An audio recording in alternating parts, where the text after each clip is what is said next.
together. It's the lack of authenticity, and I think the shameful part about a lot of this is that when we create, business owners, whatever, create an environment where someone feels scared to go ahead and share that thing, like that's the thing that really sucks. So, dude, we talked about a mid-sized organization that you like to work with, and this is the who that you might go out and help. So if we've got the dream is like a happy work environment, and then so that people come home and they feel inspired and happy, and they're contributing, and they feel like they're having an impact, and work doesn't suck. How about that? And then it's mid-sized companies, 500 to 1,000 employees, that you feel like you can have the most engagement with. Is there, like, if you're looking to do interviews for your book, who do you need to connect with so that they can help you with this video? Look, who can help me are really the people who are battling and who are doing what I'm saying, really, already. They already know this idea of, if I create safety, if I create a proper environment in which people are allowed to collaborate, that's going to work good for me. Now, typically... Okay, I'm looking at a dude or a gal. Now you're looking at a gal, because typically, and I don't want to be stereotypically gender whatever, but typically my experience is that that the gals are slightly more open to this idea of using their empathy, using emotion, and using all these kind of things in their leadership style. Okay.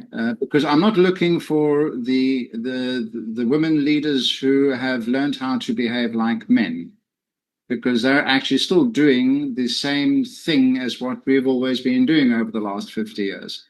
So I'm looking for the people, and I believe that it's the women, probably age, I'm guessing 40-ish, that are in this battle, and they want to win this battle. Are they in the battle and they're working in an organization where they're part of the leadership team, or they're part of the people that are being led, or both? I believe these are the CEOs, the VPs, people like that.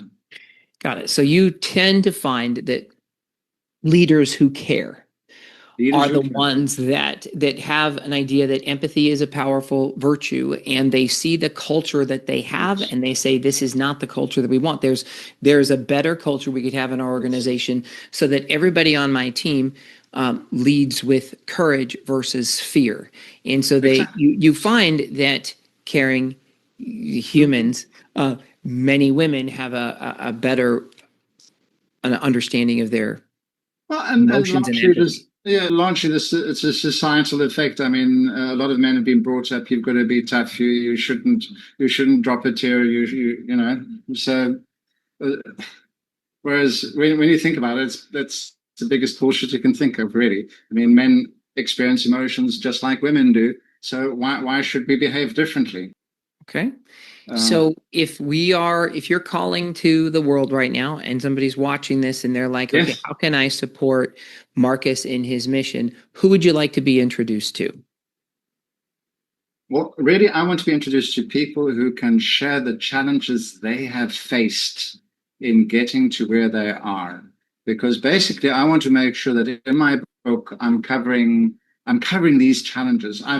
The people I've spoken with, I have already got a lot of positive feedback from. A lot of them are saying, yes, I am dealing with a lot of the themes that they're dealing with. I want to make sure that I've got the depth. Okay, so I'm confused on who to introduce you to. So I'm assuming that someone else might be as well. So let's go ahead and do this again. How about this?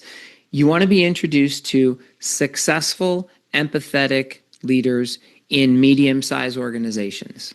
Correct. Because I'm guessing you don't want to talk to assholes, and I'm guessing you don't want to talk to people who don't give a crap about their culture. You're looking for, and you don't want to talk about poor organizations. So you're looking for really successful mid. Sure. Go ahead. You do it. Yeah, exactly. Because the boring people, I mean, it's a waste of my time. It's a waste of their time, because nothing's going to change. So let's just skip it.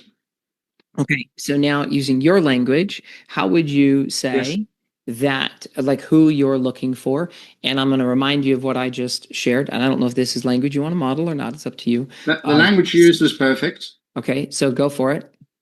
Middle-sized organizations, successful leaders who are already using the empathic way of leading and who want to actually make this the standard way within their organization. Successful, caring leaders who are open to leading with empathy. Exactly. Which to And me is leading with courage rather than with fear. okay, beautiful. So if you know of anybody who's a successful, caring leader who is open to improving their culture and their workplace and leading with courage versus fear, then this would be a great introduction.